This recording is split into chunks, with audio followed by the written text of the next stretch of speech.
I first came into contact with the defendant on the Sugar Baby website. It's just a place where it gives opportunities for sugar mamas and sugar babies like myself to come together, meet, see if we're a good match, see if we could have some type of relationship. Have you done this before? I have. I'm experienced. I've been doing this for the past 5-6 years now. Oh, okay. So this is not a new thing for you. And what about you? See, he been taking me under his wing. This is new for me. Okay. So this is the first time you've done this? Yes. I'm a broke college student. Okay, so did the two of you all know each other before No. you were on the website? Not at all. No. Okay. And so, Miss Stacy, you were on the website looking for sugar babies. That's were you correct. looking for two sugar babies, or it just happened that you liked both of them? It just so happened that I liked both of them. I was looking for one. Looking for one? Yes. And so tell me about the process. I found out through friends that are using it, and they're having good experiences with it. So I tried it, and to my surprise, it worked out to be great. I've been using it now for about 5 years. Oh, okay. So you are experienced. This is not your first go round with this. No, it's not. But it's the first time that I've been brought in court. Well, let's talk about this. Okay. So how is it that you selected not one but two of them? Tell me about the process. During the interview process, which is on via camera, Zoom meetings, I met with both gentlemen. They answered all my questions. What do you ask them? What kind of things do you want to have on your checklist? Your requirements? It's similar to a job interview. What are your goals? Do you want to get a good insight on how their mind, how they think, their behaviors. Your goals, are you comfortable with this?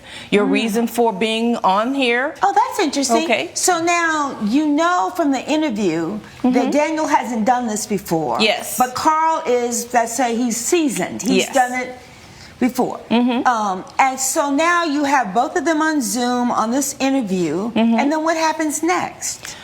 Well, even though I call him Danny, but Danny is not experienced. Danny is full of life, a lot of fun.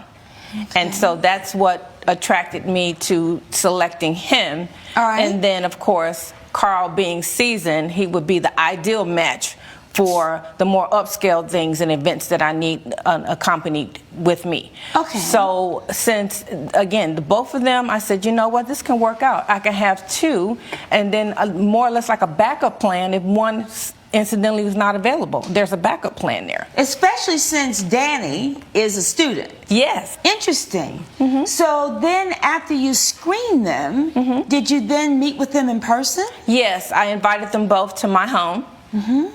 And that's where, additional screening before the actual contract is edged in stone, and get them in my house and sit down, talk with them, get a feel, them as well as them to get a feel for me. Discuss. Okay, so hold it right there. You all still don't know each other at this point. At all. But she's interested in both of you. Yes. So now you move to the next stage, and she invites you to her home for a further interview. Yeah. So now, are you all there together at the same time? Yes. Basically, like, I walk in and I get greeted by the guards. I'm sitting down. I'm being passed a glass of champagne, and then I see this guy walking in. I'm like, all right, well, I guess this is the competition for the interview. Okay, all right. So now tell me, from your perspective, what happened during that in-person interview. Okay, so I walked in and I see a security guard. I'm like, then I see another dude sitting there. I'm like, okay, I know what I signed up for. I just need my money. So then I walk in. I'm like, all right, we have tomahawk steak and good champagne. So it's cool. And then Overcooked steak. And then she gave us a contract, and you know what that said. Both of us sugar babies. And I agreed to it. Okay. What was your impression? Ultimately, I was able to negotiate that I will be receiving $1,000 a week, a little bit more than my co-plaintiff, just because I'm experienced. So I felt comfortable with the arrangement. All right. So the arrangement was that you would receive $1,000 a week. You would receive $500 a week. So basically, you're walking away with $4,000 a month, and you're walking away with $2,000 a month. And you're a student. You've already told me that you need the money. I need it. So, Carl, I'm curious. Is this what you do full time? I'm also a marketing manager, expert on the side. I do, marketing for different small brands, social media. All right. But this is the best side hustle. While I have a side hustle that's really hustling, well, my side hustle could be some sugar. I mean, $4,000 a month is not bad. I mean, you're talking about almost $50,000 a year. Well, actually, yeah, almost 50 grand a year, $48,000 a year. I mean, that could be your main hustle. That's why I've been doing it for years. Yeah. So I'm curious, how much time does this take? Like, you sign up, you're doing it $1,000 a week. You must have a lot of other free time too. As a whole, yes. And I can spend that time thinking about, I guess I consider her my client, but really it's my sugar mama. I can spend that time thinking about my sugar mama and thinking about what can I do to provide for her and be there for her and make this a healthy relationship for the both of us. Exactly. Interesting. I am absolutely fascinated by this. And that's why I look up to him. So he is your mentor. Yes, he's my mentor. He's teaching you the ropes. He's teaching me the ropes, putting me on game. So you're learning everything from Carl as to how you are going to be a great sugar baby. Yes, especially because this is my first situation, so it's a very learning situation. I would like to learn from a great guy like him. Hey, so Miss Stacy, what happened then? I mean, did this go well? I mean, tell me why we're in court. I don't understand. I mean, it sounds like you all got this contract, right? Do you have a contract in writing? We have a contract in writing signed by both parties. Oh, you really are very serious about this, aren't you? I want my money. Hey, well, clearly this is a business transaction. Okay, I'm going to have to ask. I am going to have to ask. What did you have to do for this $1,000 a month? This is a simple contract. She wants us to be there for her emotionally. So if she calls me, I'm answering within 5 minutes, and that's in there. If she wants a date, at the beginning of the month, we're planning out 4 dates for the month. If she needs to change stuff, it's a 24-hour notice. Like, we're there for her. We're at her beck and call. Mm-hmm. Wow. On call. On call. On call. Holidays. 24/7. 24/7, like a worker. This is real. Because you know that I'm not the only person who's thinking about this. Everybody in the courtroom is wondering.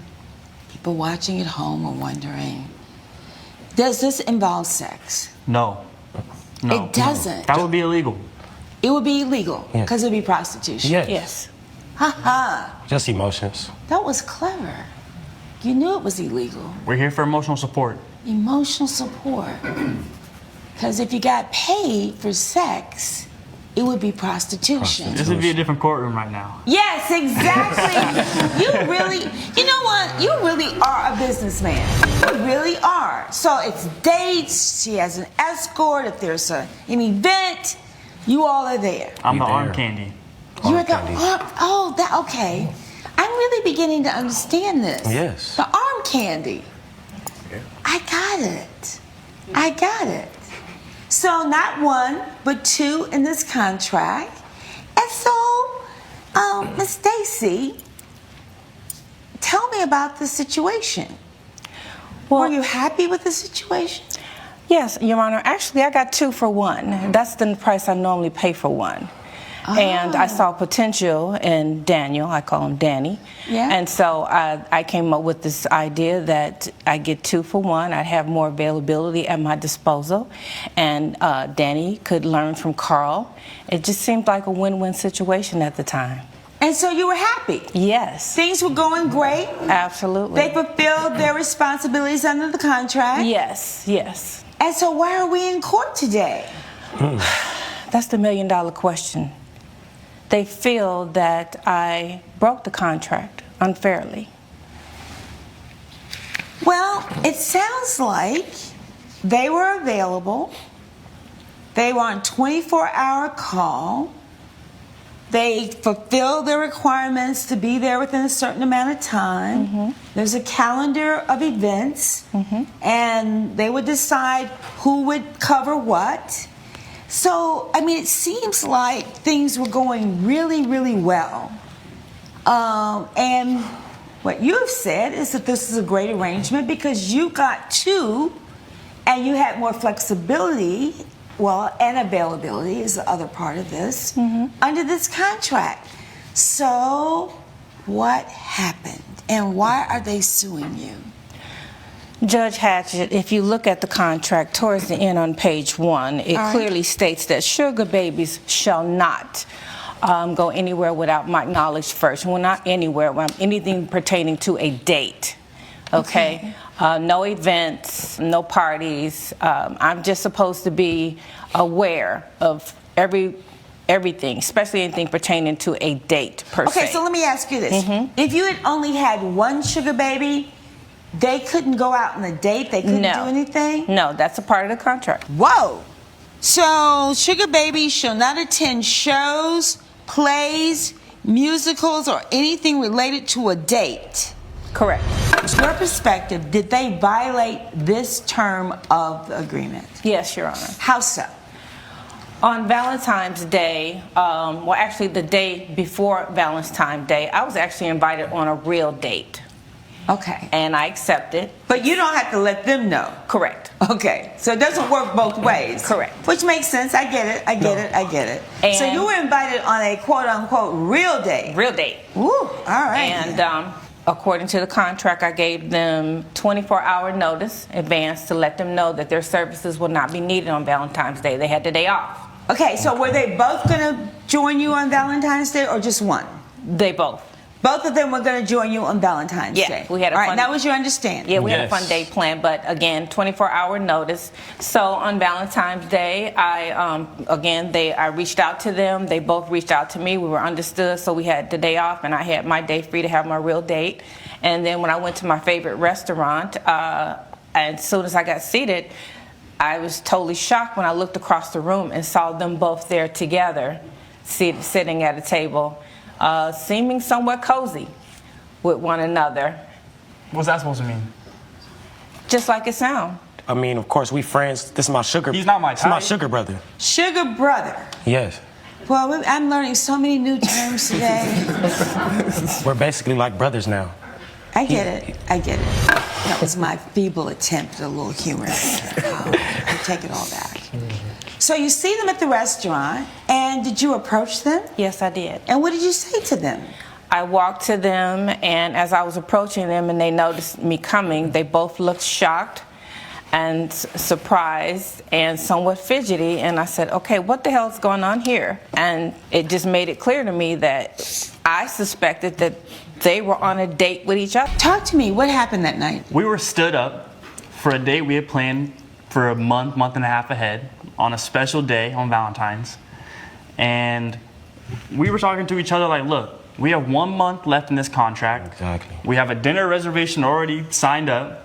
How about we go, sit at the table, take a little business strategy meeting and talk about what can we do to finish strong and get another year out of this contract. So after that particular night and that encounter on Valentine's night at the restaurant, what did you do, Miss Stacy? I felt that they were closer, and it wasn't just on Valentine's Day. It was other incidents leading up to that. For example, I had access to their cell phones, and I started looking at it when they were at my home, and the two were engaging in more frequent conversation with one another all hours of the day and night. And it just, again, there was some other things, little things here and there. The camaraderie between them two seemed to shift from casual to more personable to a So little give bit me an example. You looked at their phones, you saw text messages. So what made you think that it was not just an alliance, because they are working together, to something romantic between the two of them? Well, 2, 3, 4 a.m. text messages first thing in the morning. I mean, they're supposed to be reporting to me, not to each other like that. We need to talk. We're a team. Rhonda, that's cap. They were checking in more with each other than they were with me. And again, the spirit of the messages were a little bit more, they were more than casual, I would say. But was there anything in these text messages, other than the timing, that made you think that they were connected somehow, other than purely to fulfill this contract and as business partners? Nothing. Paranoia. I think they're being honest about the situation. And I think that if they had something to hide, they wouldn't have been at that restaurant that night. Was this the restaurant you were supposed to originally go to? Yes. Exactly. Okay, you all have been fools to show up in the same restaurant. Exactly. Right. I mean, really. Okay, now that I understand that, I'm convinced that y'all are not that crazy. You know, you might be, different, but you're not that crazy. All right, with that in mind, I am going to enter judgment for the co-plaintiffs in the amount of $6,000, $4,000 for you, Carl, $2,000 for you because those are consistent with the terms of the contract. Yes, ma'am. There's nothing further. For reasons I've stated, judgment for the co-plaintiffs will stand adjourned. All rise.